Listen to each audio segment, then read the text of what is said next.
Students, we will discuss macroeconomics. In the last 3 lectures, explain the microeconomics.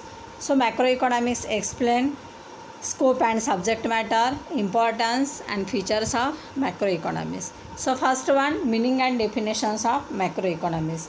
Macroeconomics is the branch of economics which analyzes the entire economy and study of the aggregate. Means macro economics एक अर्थशास्त्र की शाखा है जिसमें aggregate whole content की study की जाती है.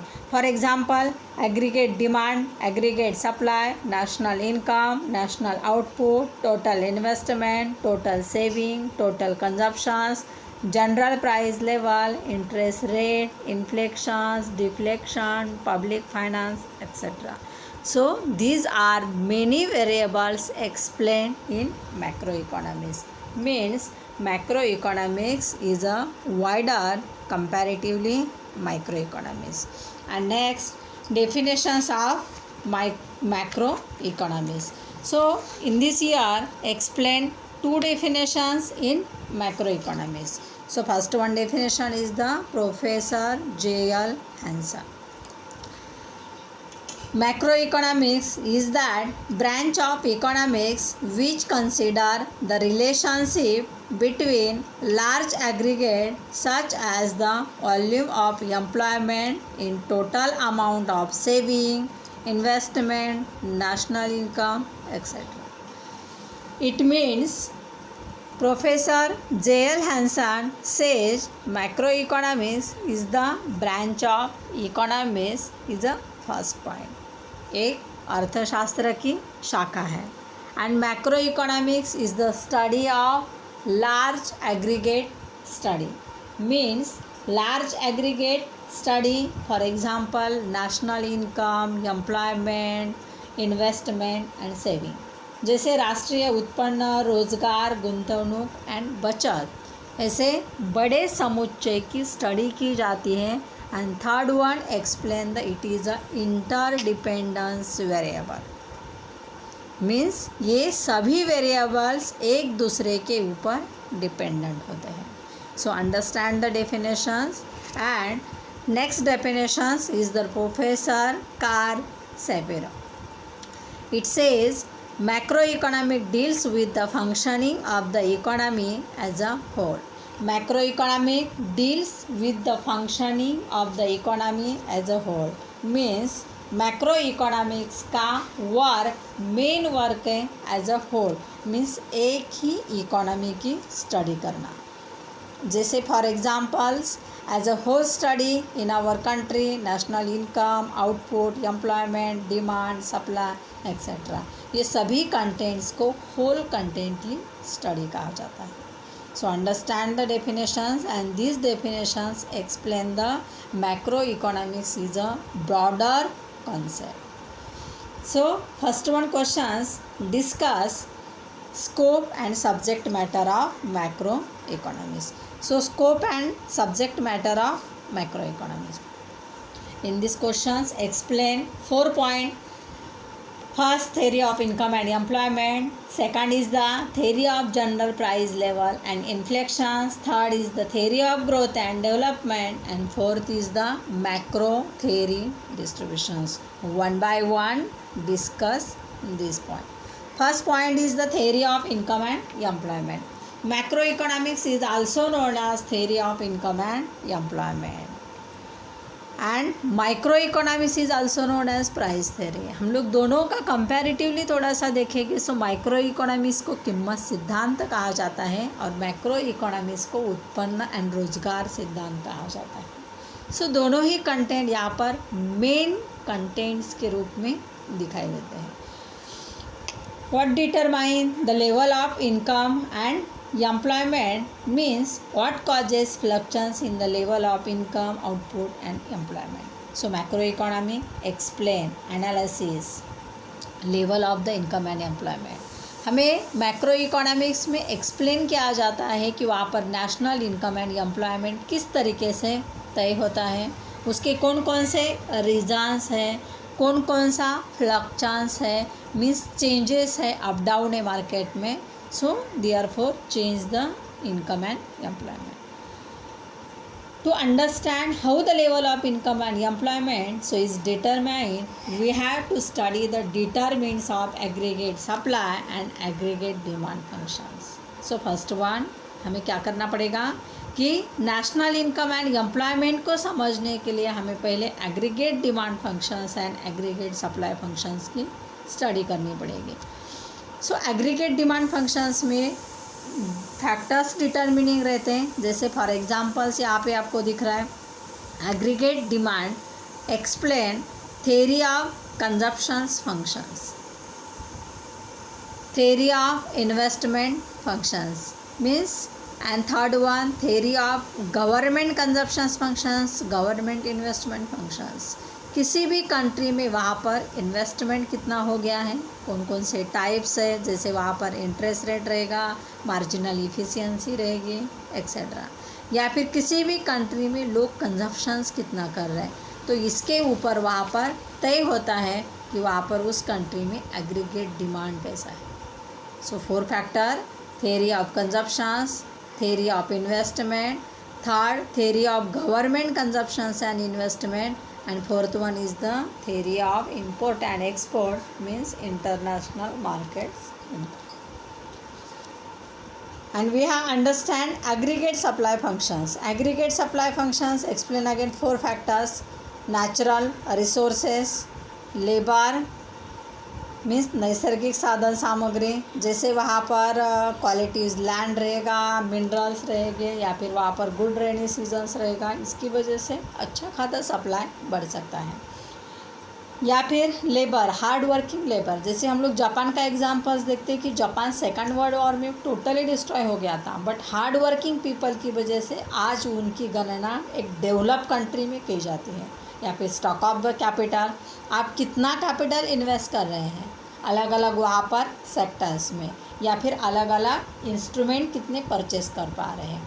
और उसके साथ में स्टेट ऑफ द टेक्नोलॉजी, जैसे हम लोग वहाँ पर टेक्नोलॉजी की बात करेंगे, so use of the advance technology, no वहाँ पर don't use of the backward technology. So simply explain the aggregate supply function. तो ये 4 फैक्टर्स हमें एग्रीगेट सप्लाई फंक्शंस का नंबर्स मीन्स क्वांटिटी बताए गए, और ये हमें पता चलेगी तभी हम लोगों को नेशनल इनकम एंड एम्प्लॉयमेंट पता चलेगा.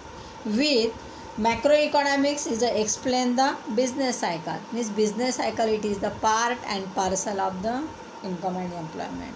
मैक्रो इकोनॉमिक्स में बिजनेस साइकिल एक्सप्लेन की जाती है, उसे एक बहुत इम्पॉर्टेंटली पार्ट या फिर पार्सल कहा जाता है. Next point means second point, theory of general price level.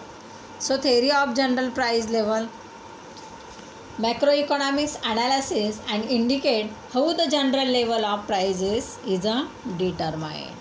How the general level of prices is determined and explain what causes in it. General price कैसे निर्धारित होती है और उनके कॉजेस कौन कौन से रहते हैं. So understand the general price level. Explain means level of explain importance. The account of problem is created by inflections and deflections.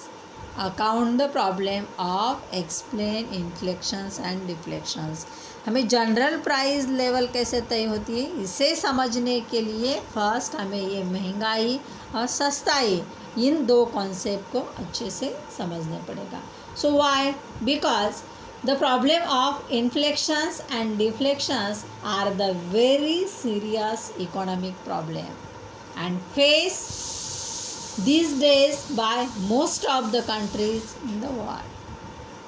कई कंट्रीज़ है कि जो कंट्री ये प्रॉब्लम को फेस कर रही है. So affected national income, employment, countries development etcetera. So theory of price level means studies causes and effect of the inflections and deflections.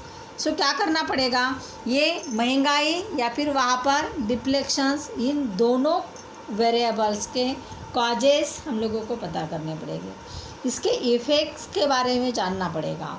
And that's explanations means suggest the suitable economical policy and maintain the general price level. जब हम लोग इनके causes effect जानेंगे तभी वहाँ पर हम लोग यहाँ पर एक सही पॉलिसी को क्या कर पाएंगे, तय करेंगे, एंड इन दोनों प्रॉब्लम्स से वहाँ पर हमारे कंट्री में या फिर किसी भी कंट्री में maintain the general price level को ला पाएंगे. Next one point means third point, theory of growth and development. Macro economics another important factors is the theory of growth and development. Theory of growth and development explained by the Professor Harrod and Professor Doma.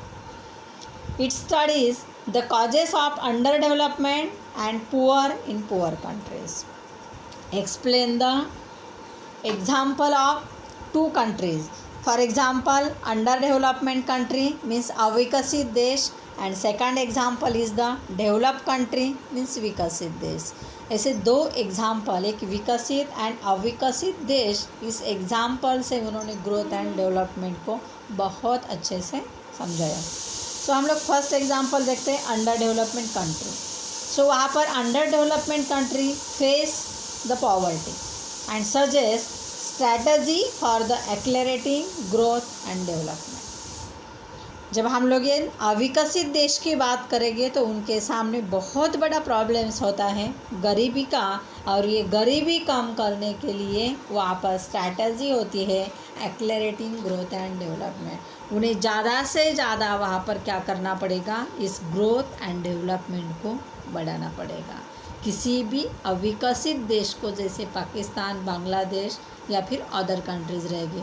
अभी हम लोग India को developing country कहते हैं, but India में भी ये poverty का प्रॉब्लम है. सो यहाँ पे इंडिया में भी ज़रूरत है accelerating growth and development. Second example, develop countries. So develop countries problem of the full utilisations and increase the productive capacity in develop countries. उनके सामने प्रॉब्लम क्या है, यहाँ पे आपको दिखाया है, problem of the full utilisations and increase the productive capacity in develop countries. अपना फुल यूटिलाइजेशंस को उन्हें क्या करना है, ज़्यादा से ज़्यादा यूज़ करना है, मतलब इस प्रॉब्लम को कम करना है और अपनी प्रोडक्टिव कैपेसिटी बढ़ानी है. Because higher rate of growth and stables means maintain with stability. अपने आप को डेवलपमेंट में रखने के लिए उन्हें how the higher growth rate and with stability maintain and achieve in this countries development. तभी वहाँ पर ये कंट्रीज़ को डेवलपमेंट अचीव कर सकते हैं.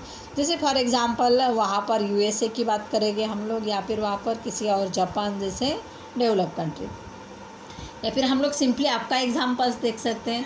जैसे फॉर एग्जांपल्स वहाँ पर स्टूडेंट्स के बारे में, कोई बहुत अच्छा स्टूडेंट है जो फर्स्ट सेकंड रैंक में चल रहा है, बहुत अच्छे से पढ़ाई कर रहा है, उसके फर्स्ट अटेम्प्ट में बहुत अच्छा वहाँ पर उसका स्कोर है, बट एक्चुअली कुछ समय के बाद वहाँ पर वो पढ़ाई कम करता है.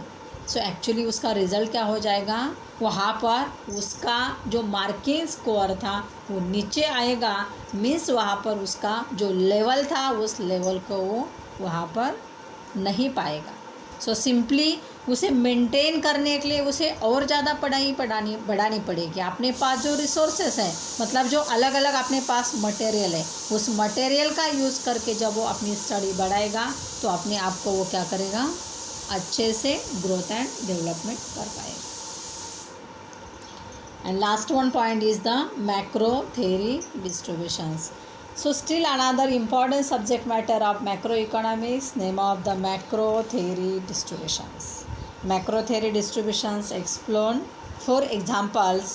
वहाँ पर to see the examples in your screen A, B, C and D. So any one examples to write in exam, but actually to